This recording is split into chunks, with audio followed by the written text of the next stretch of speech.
Good evening. Enjoy చిన్నగా వస్తుంది. Enjoy okay. So ఈరోజు చాలా బాగా చేశారు మీరు. ఆటలు కానీ పాటలు కానీ ఇంకా స్కిట్ కానీ చాలా చాలా బాగుంది. నేను అసలు ఎంత ఎక్స్పెక్ట్ చేయలేదు. 6th class 7th class students ఈ విధంగా పర్ఫార్మెన్స్ చేస్తారని ఎప్పుడు అనుకోలేదు. మంచి సందేశాత్మకమైన ఒక స్కిట్ని ప్రజెంట్ చేశారు మీరు. అప్పుడప్పుడు మనం కొన్ని వాట్సాప్లో వీడియోల్లో వస్తూ ఉంటాయి. ఒక పిల్లవాడు మొబైల్ చూస్తూ ఉంటాడు. వాళ్ళ అమ్మ, అరే ఎప్పుడు చూసినా కానీ మొబైల్ ఎందుకు వాడుతున్నారా, మొబైల్ తీసి చదువుకో అని చెప్పింది. ఆ తర్వాత ఆ పిల్లవాడు కొంచెం దూరం వెళ్ళిన తర్వాత మళ్ళీ ఈమె పని చూసుకుంటా మొబైల్ పాటలు వింటూ పని చేస్తూ ఉంటాడు. అప్పుడు వాడు ఒక క్రికెట్ బ్యాట్ తీసుకొని వచ్చి వాళ్ళ అమ్మని తల మీద కొట్టి ఆ విధంగా తర్వాత వాడు ఆ మొబైల్ తీసుకొని చూస్తూ ఉంటాడు. అదే ఇలాంటి స్కిట్ అంటే నేను ఇట్లాంటి విషయాలు చెప్పకూడదు, కానీ మీరు ప్రజెంటేషన్ ఆల్రెడీ అట్లాంటి స్కిట్టే చేశారు. సో అట్లాంటి స్కిట్ అంటే ఇక్కడ ఏంటంటే మొబైల్ అడిక్షన్ అనేది ఉండకూడదు. సొసైటీలో 2 రకాల విషయాలు ఉంటాయి, ఒకటి మంచి ఉంటుంది, ఒకటి చెడు ఉంటుంది. సో కత్తి కూడా అంతే. కత్తి కూడా మంచి పనులకి ఉపయోగించవచ్చు, చెడు కూడా ఉపయోగించవచ్చు. కూరగాయలు కోసుకోవడానికి లేకపోతే వంట వండుకోవడానికి కత్తి ఉపయోగిస్తారు. అలానే ఇంకా వేరే మారణాయుధంగా కూడా ఉపయోగిస్తారు. అట్లానే మొబైల్ కూడా మంచితనానికి ఉపయోగించవచ్చు, చెడుతనానికి ఉపయోగించవచ్చు. ఇప్పుడు ఆర్టిఫిషియల్ ఇంటెలిజెన్స్ ప్రపంచంలో కొత్త కోర్సులు వస్తుంది. చైనాలో దాదాపు అంటే 1200 కోర్సులు, పాత కోర్సుల్ని తీసేశారు. కొత్త కోర్సులు ఇంట్రడ్యూస్ చేస్తున్నారు. కొత్త టెక్నాలజీ వస్తుంది, అప్డేట్ కావాలి, నాలెడ్జ్ అప్డేట్ చేసుకోవాలి. అట్లానే ఇదొక పాయింట్. ఇంకో పాయింట్ ఏంటంటే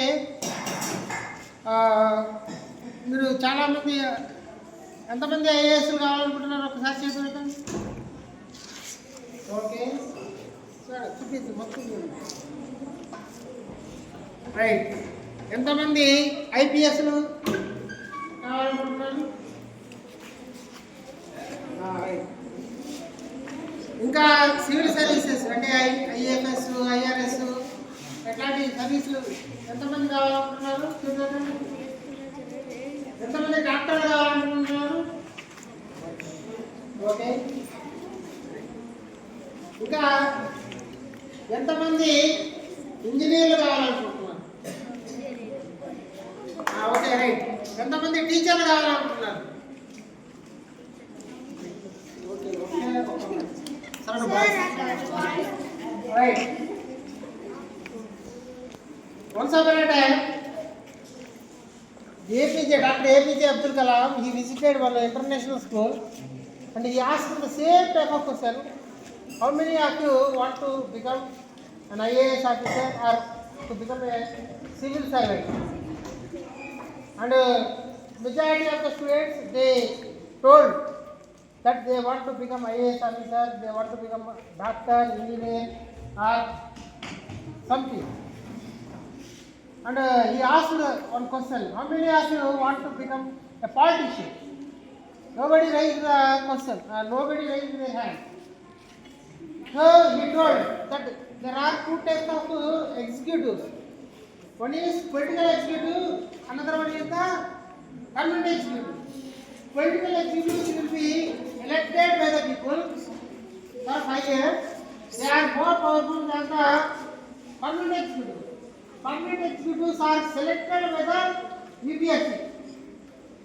So through exam, permanent executives will be selected. Political executives will be elected by the people, and because of the election, political executives are more powerful than the permanent executives. Political executives frame the policies, permanent executives will implement the policies. So who are great to implement the policies or to make the policy? ఎవరు పాలసీని తయారు చేసేవాళ్ళ, పాలసీని implement చేసేవాళ్ళ? ఎవరు గొప్పవాడు? అంటే చెప్పిన ఆర్డర్ని follow అయ్యేవాళ్ళ, ఆర్డర్ తయారు చేసేవాళ్ళ?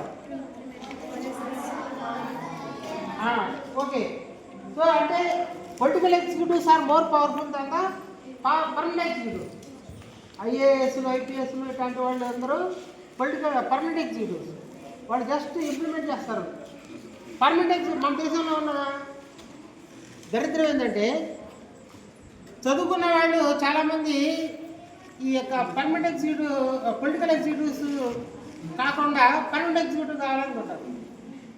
దీనివల్ల ఏమవుతుందంటే చదువుకునే వాళ్ళు, అలానే లేకపోతే గుండాగిరి చేసేవాళ్ళు, అటువంటి వాళ్ళు రాజకీయ నాయకులు అయ్యి దేశాన్ని నడిపిస్తున్నారు.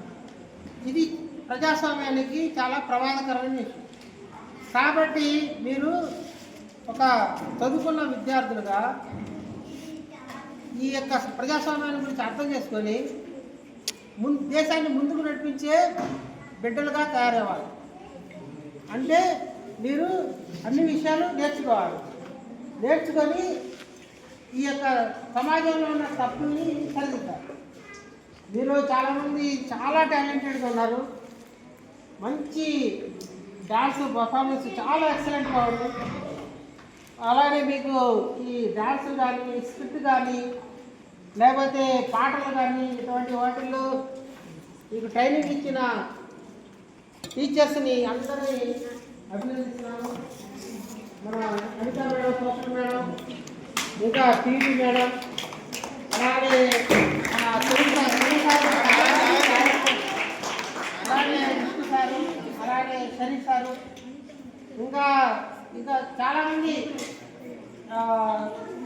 డైరెక్ట్గా కానీ ఇండైరెక్ట్గా కానీ హెల్ప్ చేసి మీకు చాలా డ్యాన్స్ కానీ, సింగింగ్ కానీ ఇటువంటి విషయాల్లో హెల్ప్ చేసి ఈ కార్యక్రమాన్ని బాగా సక్సెస్ఫుల్గా చేసినందుకు అందరికీ ధన్యవాదాలు. అలాగే అందరికీ నా హృదయపూర్వకమైన అభినందనలు. Thank you.